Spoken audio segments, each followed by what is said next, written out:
Come on, can we clap and welcome in Facebook, y'all? Come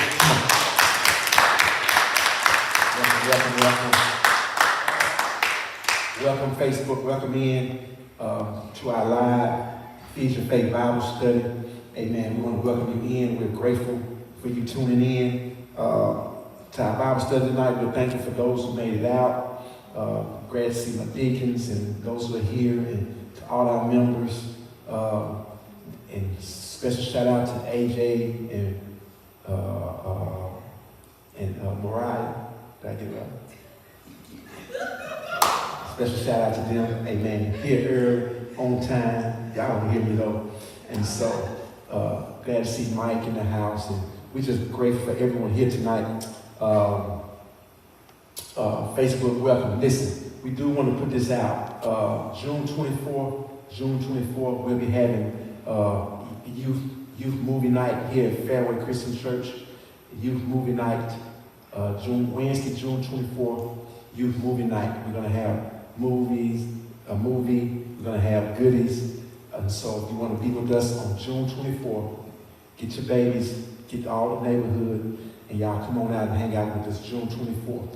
Fairway Christian Church won't have a vacation Bible school this year, but we will be having a youth movie night June 24th, starting at 7 o'clock. If we change the time, we'll let you know in enough time, but that's the time we're looking at. And so we want young adults and old adults, but we definitely want you to bring the young people out for our movie night, June 24th. Put that on your calendar. So anyhow, welcome in to our Feed Your Faith Bible study. If you're not here and you're a part of Fairway Christian Church, you should be tuned in right now. We should come up on your news feed right now. And we want you guys to tune in. We want you to put something in the thread. Amen. We want y'all to talk back to us. We're going through the Bible. We're in Genesis. I'm sorry. We just completed Genesis, 50 chapters. We're in the book of Exodus. Exodus has, I think, 40 chapters, somewhere around there. We're going to try to do 2 chapters tonight. We're going to do our best with it. If we don't, we'll go as far as we can go. Amen. To make sure we get y'all out of here by 7, or by 8, I'm sorry.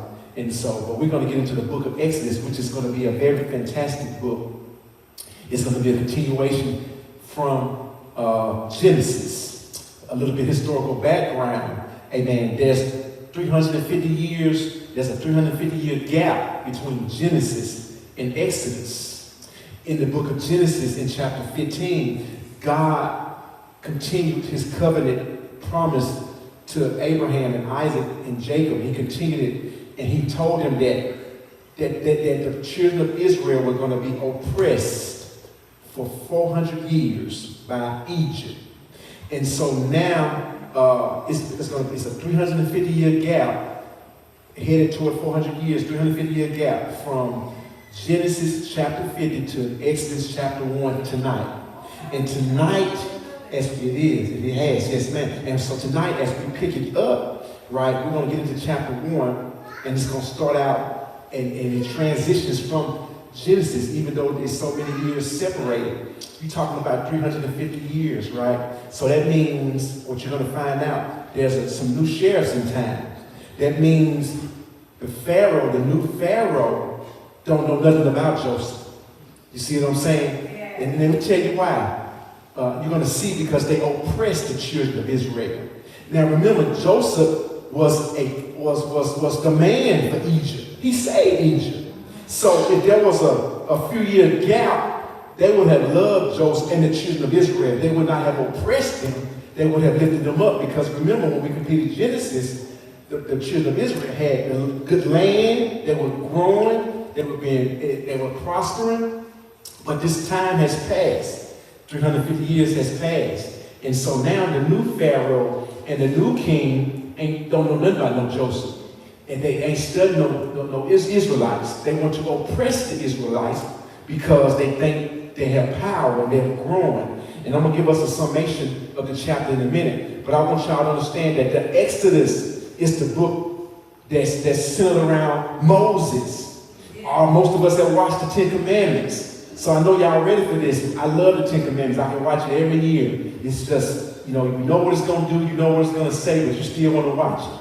But tonight, as we go through Exodus, there's going to be some things that's going to be new to y'all. Just like Sheila said, she didn't know that there was a 350-year, almost 400-year gap between Genesis and Exodus. But yes, it is.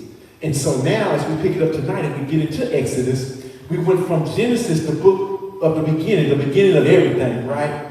And now we get into Exodus, we get into the book of escape, the book that stands for way out or exit, which is what Exodus means. Way out, escape, exit. Genesis was the beginning. Exodus, because there's going to be oppression of God's people, God is going to get them a way out. He prophesied this, or he spoke this in Genesis chapter 15. He told them that they were going to be oppressed. He said that y'all going to grow, y'all going to be well numbered, y'all going to grow in numbers, but y'all are going to be oppressed. That's what he said in Genesis chapter 15. But he also said, but I'm going to bring you out. I came to tell y'all that sometimes you're going to be oppressed. Sometimes you're going to feel like these people in the text are going to start to feel tonight. But you must believe you serve a God that's going to bring you out. Can I get a good? Can y'all clap for me right there? Let me get you this Bible stuff. The Exodus, the exit, this text, this book is going to remind us that whatever you're in, whatever you may be stuck in, whatever may be oppressing you, you can come out. Now, you can't come out by yourself.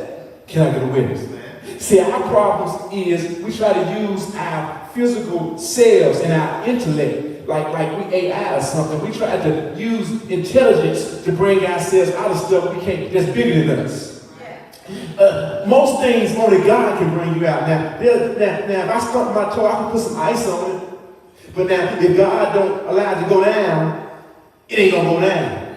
See, whatever you're in, God wants you to exit out of it. And so, as we get into Exodus tonight, remember the Exodus means way out, escape, exit, exit. Now, we know our major figure is Moses. Tonight, in chapter 1, we won't get to Moses until we get into chapter 2, his birth. But tonight, it's gonna be a continuation of Genesis. And so tonight our theme for chapter 1 is oppression, which I stated or I wrote down. I said oppression cannot stop God's purpose. Oppression cannot stop God's purpose. Listen, if God says it, that settles it. Yeah. And for most of y'all, I know I did, God has said something about you you don't even know yet. Yeah. See, God has said something about you that the enemy can't even stop yet. Can I get a witness? And so, if God says it, that settles it. So, oppression cannot stop God's purpose. That's what we're going to find out in chapter 1. We're going to see people, prosperity, and problems. A lot of people, we're going to see a lot of people that's going to be, even though they're being oppressed, and I'm going to read it in a second, the children of Israel being oppressed, and they were still having babies. Can I get a witness? But there's something to that, though. There's something to that. Like, if y'all go to a kind of an impoverished area, people still getting pregnant. Can I get a witness? People still having kids. I guess what I'm about to do with nothing, they used to have children. Am I telling the truth? Yeah, they have kids, a lot of kids. So we're going to see people, a lot of people are going to be spun and born and birthed. We're going to see prosperity and we're going to see problems though. A new Pharaoh arises in Egypt who does not know Joseph.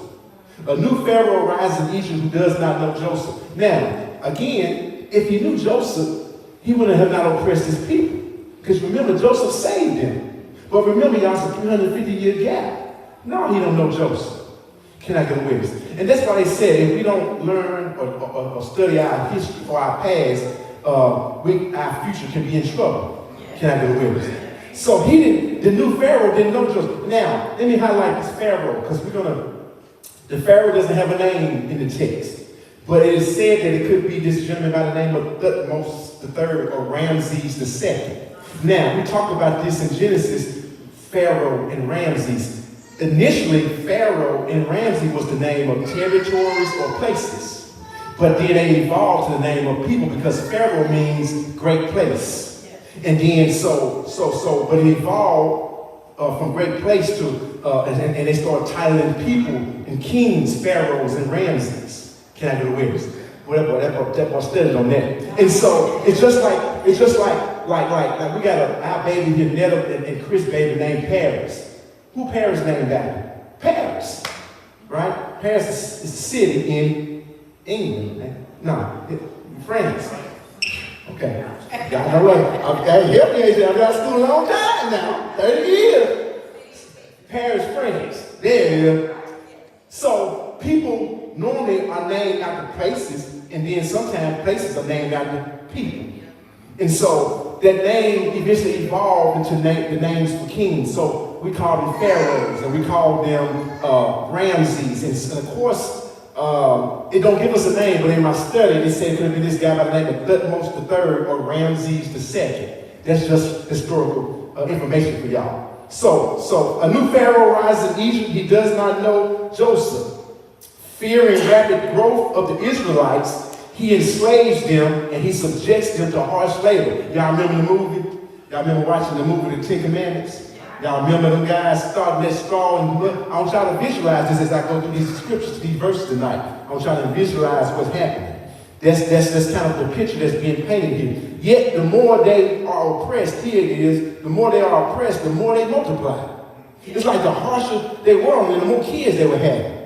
It's like that dog, like that's all they had to do. Go to work, go home, like I said. So, yet, the more they are oppressed, the more they multiply. Pharaoh then orders the Hebrew midwives to kill all newborn Hebrew boys, but the midwives fear God and refuse to obey. We're going to read that in a minute in the text. Now, this foreshadows, this is kind of a foreshadowing of the enemy trying to make sure that Jesus doesn't get here. Because you notice they're trying to kill all of the Hebrew firstborn boys. Like he's been trying to get to Jesus since the beginning. And so it's like this is foreshadowing, like they want to make sure that the Savior doesn't get here. They can't stop it. Can I do it? They can't stop it. So Pharaoh then he orders them, the midwives, to kill the newborn, but the midwives are more afraid of God, and so they refuse to obey. And as a result, God blesses them, and Israel continues to grow. As a result of the midwives disobeying this law that was brought by the Egyptians, God blessed them because they obeyed God rather than listening to the Egyptians. So I got three main ideas, and they're coming up on the screen right now. Three main ideas from this text that I want to highlight for y'all. Number one, we're going to see that pressure produced proliferation. Pressure produced proliferation. That's what we're going to see in this text tonight. Proliferation is just excess. Pressure produced more people. More excess people spun from the actions of the Egyptians. Number two, we're going to see that reverence resisted rulers. The midwives gave more reverence to God than they did the rulers. And because of that, the midwives were blessed. They resisted the rulers because they reverenced God. And number three, we're going to see that providence preserves promise. Remember, God gives providence. That means God has already foreseen things. God has already foreordained things to happen, predestined things to happen in our lives. Can I get a witness? See, right, you sitting there, it's like there's something that's predestined for you and you don't even know it yet. Y'all hear me? Like, I never, ever, ever, listen to me, like, I want to be a breakdancer. Can't that stiff in the mud. But I want to be a breakdancer. She said, I made you shame. She said, ooh. Y'all made my daughter shame. But anyhow, I want to be, but niggas, I can see it.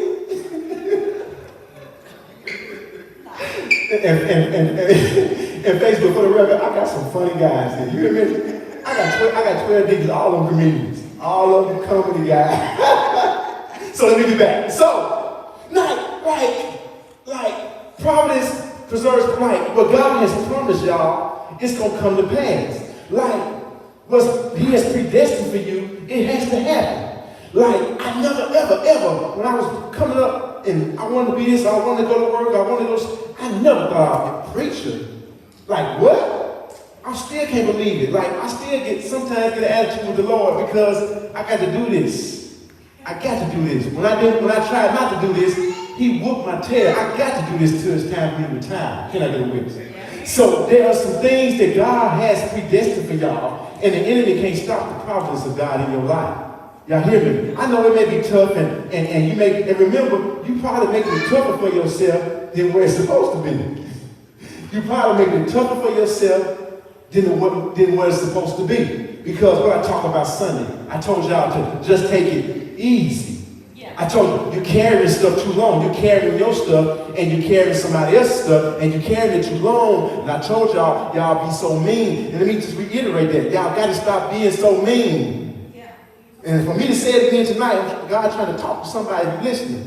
We got to stop being so mean. We wonder why you take 2 steps forward, 3 steps back. You're too mean. When you're mean, when you're acting crazy, you're sowing seeds. These are seeds you're sowing. These are seeds you're sowing. They come up. Y'all hear me? Yeah. So that's why I always try to be nice. I ain't always feeling nice. T-Fanny don't frustrate me sometimes, but I can't act. Yeah, you do sometimes, girl. She was like, she's surprised. You frustrate me sometimes, but I don't treat her mean because I realize that that's a seed I sow. You sow a mean seed, it's going to come back up. Do y'all hear me? So what I'm trying to say is that take it easy. That's from Sunday. And then tonight, what I'm trying to say is that God wants you to exit out of something. Can I get a witness? Yeah. So 3 points. Those are my 3 points, and I got some substance with each point. Pressure produced proliferation. The Israelites multiplied despite severe oppression. The Israelites multiplied despite severe oppression. What the enemy intends to weaken, God can use to strengthen. But the enemy tried to weaken them with oppression, but they kept growing and multiplying. You know why? Because God promised throughout Genesis, from chapter 12 to the close, he promised that he was going to make them, they were going to be able to count how many people they was going to have from Abraham, Isaac, and Jacob. They was going to multiply just that much, like the sand is on the seashore, like the stars in the sky that you can't count. And so this is God fulfilling his promise. You can't stop God's promise in your life. What the enemy intends to weaken, God can use to strengthen. Number 2, reverence resisted rulers.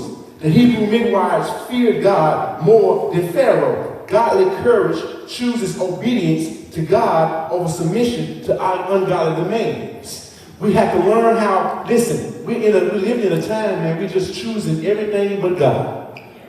We're choosing everything, every way but God. And I'm telling y'all, God has a way of opening your eyes up.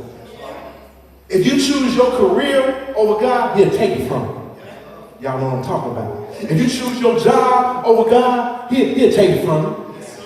If you choose a person over God, he'll remove him. And matter of fact, if you choose a person over God, he may not remove him or her. He'll let him or her oppress you. Yeah. Oh, I'm in the house tonight. We got to stop choosing things and people. This Bible study should be full. Yeah. Listen, everybody ain't doing everything on Wednesday night. It's about priority. I told a guy today, I said, we do what we want to do. We go where we want to go. We do what we want to do. We prioritize what we want to prioritize. We spend money what we want to spend money. People be tripping about giving in church, and it's crazy. Like we're about $1,000. I know they said Usher and Chris Brown doing a tour together. Some folks gonna buy them tickets. Is that right? If they come to the Feds for? I know you going. Tickets $995,000. Gas price $865 million. SUV truck, you going to the concert. Y'all hear me? My point today is like we put God on the back burner, and it's God is the source of our resources. Yeah. Do y'all hear me? So these midwives got that. Godly courage chooses obedience to God over submission to ungodly demands. And number 3, providence preserved promise. God protected his covenant people despite Pharaoh's schemes. No earthly power can cancel God's promise. No earthly power can cancel God's promise. That's why I stick close to him. Because if the enemy tries to take me out, I'm close to him. If he hit at me, he gonna hit God, and he can't hurt God. Yeah. Can I get a witness? So let's get to the verse. We probably only gonna do one chapter. I spent a long time on that introduction. One chapter tonight. But I got two prepared. We might do two. I got two prepared. Let's get to it. Because chapter 1 is pretty smooth. But I got excited in the introduction, Sheila, because this is exciting to me. Watch this. So, verse 1. So these are the names of the sons of Israel. So now God is preparing us for this book as we transition from Genesis, who moved to Egypt with their father. So y'all remember Genesis. Y'all remember how they came to Egypt because there was a famine in the land, and then they ended up staying in the region. And remember, Joseph died in Genesis chapter 50. And so this just continues the story. So, who moved to Egypt with their father. So these are the names, each with his family. You had Reuben, Simeon, Levi. No, Levi's invented Levi's. No, I'm just playing. I be corny sometimes my jokes on. Okay, so Levi, Judah, Issachar, Zebulun, Benjamin, Dan, Naphtali, Gad, and Asher. Now, in all, Jacob had 70 descendants that went into Egypt. That's not counting Joseph, who was already in Egypt. Now, think about it, y'all. God is so powerful. 70. It went from 70 folk, 70 that went into Egypt. By the time Moses brings them out, when we get around chapter 11, chapter 12, as we get over to Exodus, it's going to be over 2 million people coming out of there. That's a big deal. Now, let me tell y'all how big this is. So, and we're going to get into it, we'll get more into it next week maybe. But so, that's 44. So Moses, by the time Moses ended up going to the back of the desert, he was 40 years old. He spent 40 years in the back of the desert. That's 80. And then that was 40 years in the wilderness. What's that, 120? But now, Moses, you got 40 years. Matter of fact, Exodus probably only dealt with 40 years worth of time. Now, 70 people to go from 70, I was just trying to think about this number, to go from 70 to by the time he brings them out to over 2 million, that's a big deal. The first mega church, over 2 million. So we'll get to that later on. So in all, Jacob had 70 descendants in Egypt, including Joseph, who was already there. This is giving us a flashback of Genesis. In time, Joseph and all of his brothers died, ended that entire generation. All of them were gone, y'all. That whole generation. It's like, I barely remember my great-great-granddad. Like, this generation, you're talking about 300 and some years, like, these new kings do not remember Joseph, and they're showing it in how they treat his folks, the children of Israel. So, but their descendants, here it is, the Israelites had many children and grandchildren. In fact, they multiplied so greatly that they became extremely powerful and filled the land. This, like, can y'all see it though? Just kids and children and more and more and more. So eventually, a new king came to power, here it is, in Egypt, who knew nothing about Joseph or what he had done. I like that the Bible highlights this, right? Because that's how impactful Joseph's life was, but because there was so much time, it didn't matter, right? Like, who's that? Somebody told me some story about how influential their granddad was, right? In years past. And like today, if you try to use that same influence, it wouldn't work. And so it just shows us that when things change, people change. And it won't be the same. And so that's why it's important that we make sure we locked in with the Lord. So he said to his people, look, the people of Israel now outnumber us and are stronger than we are. We must make a plan to keep them from growing even more. If we don't, and if war breaks out, they would join our enemies and fight against us. Then they would escape from the country. Fear-mongering, right? I know some people, we got, you know what I'm saying, we got leadership that does that in our country right now. They use fear to try to scare people into doing stuff and believing stuff and following stuff. So he used fear to get his folk to really lock into what he was trying to say, this Pharaoh. So the Egyptians made the Israelites their slaves. They appointed brutal slave drivers over them, hoping to wear them down with crushing labor. Y'all remember the 10 Commandments? They were walking their straw down and stuff like that, you know, harsh labor, crushing labor. They forced them to build the cities of Pithom and Ramses as supply centers for the king. Next screen. Next screen, doo-wop back there. But the more the Egyptians oppressed them, the more the Israelites multiplied and spread, and the more alarmed the Egyptians became. Like, this is crazy. But God said it would happen. So that's what I'm trying to tell y'all. When God says something, it's gonna happen. Like, how are they growing? How are they multiplying and they're being oppressed? Because God said it. Because God said it. God, do you hear me? I'm just trying to say, I don't want somebody else to say it more than me. Folks get tired and stuff, they do hard work all day, go home, lay down. Before you know it, children born. Go to work again all day, come outside, lay down. Before you know it, children born. So they made their lives bitter. They made their lives bitter, forcing them to mix mortar and make bricks and do all the work in the fields. We seen this in the movie 10 Commandments, where they and so they definitely pulled this from the text. And they made bricks, they mixed mortar, and do all the works in the fields. They were ruthless in all their demands. When then Pharaoh, the king of Egypt, gave this order to the Hebrew midwives. Watch this again. So Shiphrah and Puah. Now your baby Puah. Now listen. Shiphrah means beautiful. And Puah means splendor. So you name your baby Puah, that means she's splendid. You name your baby Shiphrah, that means she's beautiful. Y'all just think about that. Okay. Hey Jay, now you might have to get married. Okay, next screen.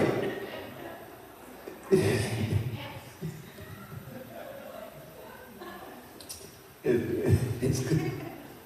Let me get back. So when you help the Hebrew women as they give birth, so now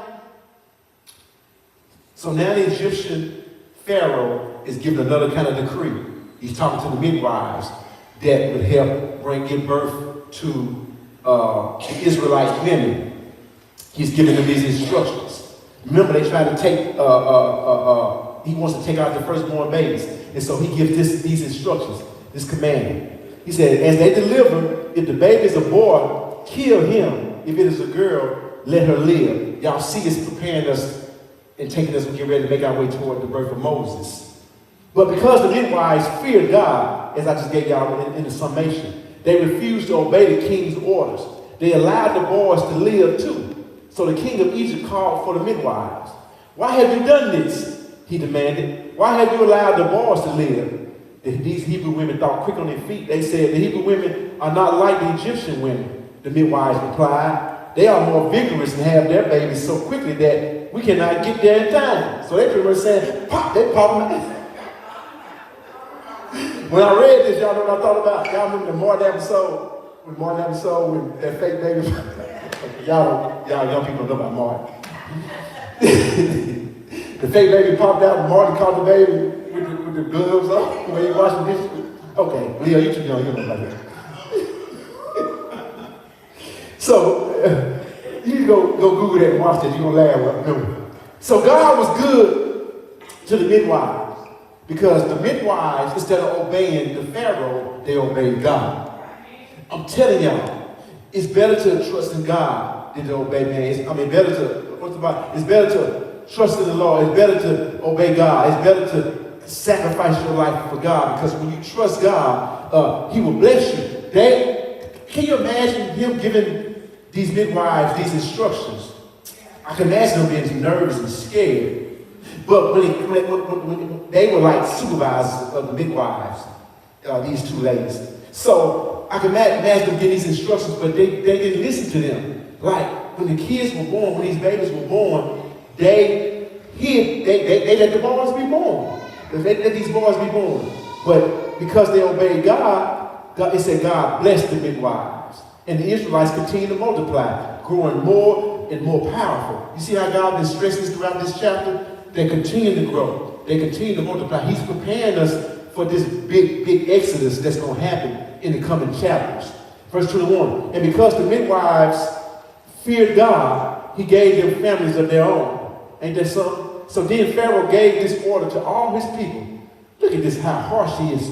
Throw every newborn Hebrew boy in the Nile River, but you may let the girls live. That's chapter 1. I did have a key takeaway from chapter 1. And the key takeaway is this. When opposition increases, God's purposes do not decrease. When opposition increases in your life, God's purpose for your life does not decrease. The God who made the promise is able to preserve his people through every season of pressure. The promise that God has made in your life, as I said again, God is going to allow it to be fulfilled. Can't nobody stop it. Next chapter. Let's get to it. Let's see what we can do in chapter 2. This is the birth of Moses, so this is a little bit more exciting. In chapter 2, what we're going to see is God's preparation of a deliverer.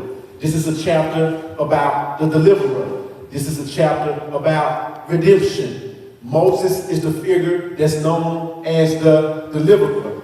Moses is born during Pharaoh's decree to kill Hebrew baby boys. That shows you how awesome and powerful God is. He had just given the decree in the last chapter that every boy should be thrown in the river. And in spite of all of that, God still allowed this guy, this deliverer who he had foreordained to deliver Israel to be born. Ain't that something? He could have had Moses to be born before this decree was said. God shows his power by allowing Moses to be born after such a great decree. That's what I like about what God did for us here at Fairway. See, God could have waited way after the COVID-19 epidemic he could have waited till it passed for a long time before Fairway was born. But God gave birth to Fairway while we were still wearing masks. Can I get a witness? I'm getting happy just thinking about that. We were still wearing masks. We were still, my deacon Burdette was still spraying everything down, trying to kill viruses in Sardis, and God gave birth to a church, and the church we're standing today. Can I get a witness? See, that's why I love God. God will give birth to something to show you that he's God.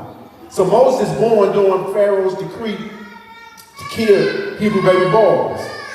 His mother hides him, then places him in a basket on the Nile, where Pharaoh's daughter finds and adopts him. Y'all remember the movie?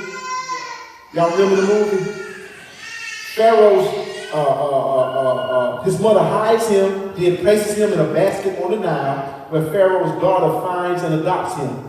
As an adult, Moses kills an Egyptian who is beating a Hebrew and flees to Midian when Pharaoh seeks his life. There he marries Zipporah and becomes a shepherd. Meanwhile, the Israelites groan under slavery, and God hears their cries and remembers his covenant. So now we're going to get to the early life of my guy Moses, and if we don't finish, we're going to get a good start. We may finish it though. Let's see. So my 3 main ideas. We're going to see in this chapter: protection, preserved purpose. Protection, preserved purpose.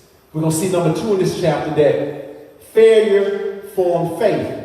Moses failed. He murdered an Egyptian, but his failure formed his faith. And then, let me back it up. And protection, preserved purpose. The protection of Moses, we're going to see that as a baby, he's going to be placed in the Nile. We're going to get into the text in a minute. And he was protected. And that protection and how God orchestrated it preserved purpose. And then number 3, preparation preceded promotion. What this is talking about is that Moses is going to be on the backside of the desert in Midian, and God is going to prepare him for his promotion. His preparation preceded his promotion. Now, protection preserved purpose. God protects Moses from death. And I think what I'm going to do, y'all, I'm going to give these 3 points and I'm going to stop. And we're going to pick it back up next week. Okay? Because I don't want to rush through this. This is too good. This chapter right here is going to set the foundation of the life of Moses himself. And so I don't want to rush when we get to talking about him, when we get to read the text, because there's some good stuff in the text in chapter 2. And so I'm going to take my time with that. And so I'm going to give a summation of this chapter, and then we're going to stop, and I'm going to get us out of here. So, protection, preserve purpose, that's number one. God protects Moses from death and places him in Pharaoh's household. God often preserves the people he plans to use. Do y'all hear me? This is good. That's why I tell y'all, leave people alone. Do y'all hear me? Like, we need to adopt it. We need to put that, we need to get a shirt. What you thinking, Monique? Leave people alone. Yeah. And then on one side, leave people alone, and the other side, leave me alone. Like, flip it up. Yeah. So, you're going to leave people alone, then turn around, and you're going to leave you alone. Both sides. Like, let's leave people alone. Because God has plans for people. You hear me? God often preserves people he plans to use. God preserved this baby boy. Can you imagine being placed in a river and then pushed down? Like, really? And we're gonna give, when we get into the text, it's gonna give us a description of this little basket he was placed in that secured him. But still, like, what if something tossed him over? I was reading this like, what if a bug had bit him or something? Like, I don't too much deep into it. But like, this baby was placed in the river, y'all, and lived. God often preserves the people he plans to use. Leave people alone. Number two, failure formed faith. Moses' impulsive act forces him into exile in Midian. His impulsive act when he killed, and he was trying to take up for his fellow Hebrew brother that was being abused by an Egyptian soldier, and he killed him. And so Moses' impulsive act forced him into exile in Midian. He had to leave, or the Pharaoh was going to have him killed. So God can use our mistakes as part of his preparation process. Moses made that mistake. If he hadn't made that mistake, he wouldn't have ended up in Midian. He kicked it in Midian for 40 years, and God allowed him to be a shepherd in Midian to shepherd sheep and to prepare him so that he could shepherd men and women. Can I get a witness? God will give us, we got to learn how to take the small assignments that God gives us. Y'all hear me? Sometimes we want to be too big. And I know sometimes we get an ego and we get caught up in ourselves and we want to be too big, but be a good steward over the small things. Then God can bless you with something bigger. So God can use our mistakes as part of his preparation process. I don't care how many mistakes you've made, God can still use you. Y'all hear me? You hear me, Mrs. Jesse? You hear me, Deacon Jesse? That Deacon, and just for the record, August the 16th, on a Sunday, at Fairway Christian Church, we don't have a team, we don't have a new class that we're going to ordain, but we're going to make Deacon Jesse Mabry an official deacon at Fairway. Can y'all clap for that right there? That's his birthday. That's going to be his birthday. And we're going to make him official for the record of Fairway so he can be written into the archives. And we're going to make him official for Fairway. So let me make sure I say that publicly and say it loud and then say it, you know, if there's a hate out there. You may have a hate out there that says, I don't know. Put it out there. Yes, God can use our mistakes as part of his preparation process. It doesn't matter what you've done. It doesn't matter what you've been through. It doesn't matter how you feel today. It doesn't matter who you owe. It doesn't matter how many bills are due. It doesn't matter about your health status today. God can still use you. And number three, preparation preceded promotion. Moses spends years as a shepherd before becoming a deliverer. Do y'all hear me?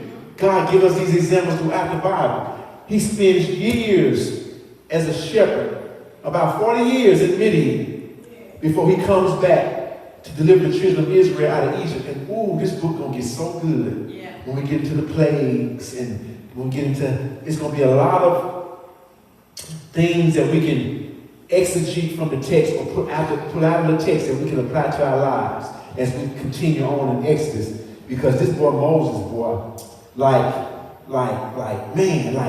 Moses, we're going to get into it next week. So God develops character in private before calling people into public ministry. God develops character in private. Why are you in your truck? Why are you in your car? Why are you at the house? Why are you went through and going through what you're going through? God is developing your character in private so he can use you in public. Public don't mean you're on Facebook Live, right? Public just means your presence at Fairway. In public it means what you do in the cafe, what you do on the church grounds, what you do in this building in your service to God and to this ministry, right? God will use you, and God will use you and prepare you in private, your character, so he can use you in public. I'm going to stop right there.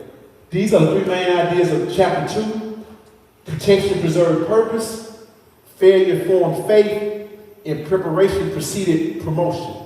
On next week, we're going to kick off in verse 1 of chapter 2 as we continue through the book of Exodus. But next week, we're going to get into the birth of Moses. We're going to look at it. We're going to look at some of the, you see, that's an example.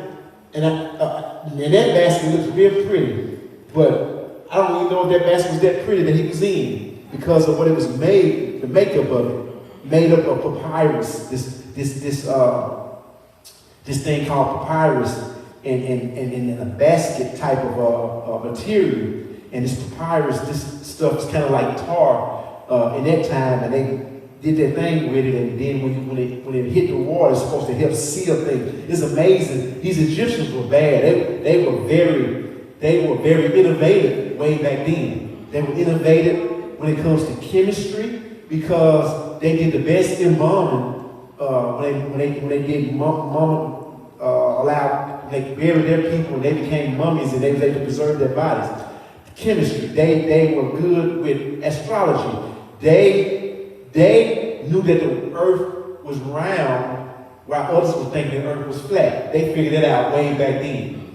That's pretty awesome. And then also, they were so good with astrology is that they was able to determine how far the earth was from the sun and the earth was from each other. Way back then, the Egyptians were very, very smart people. So next week we're going to get into his birth.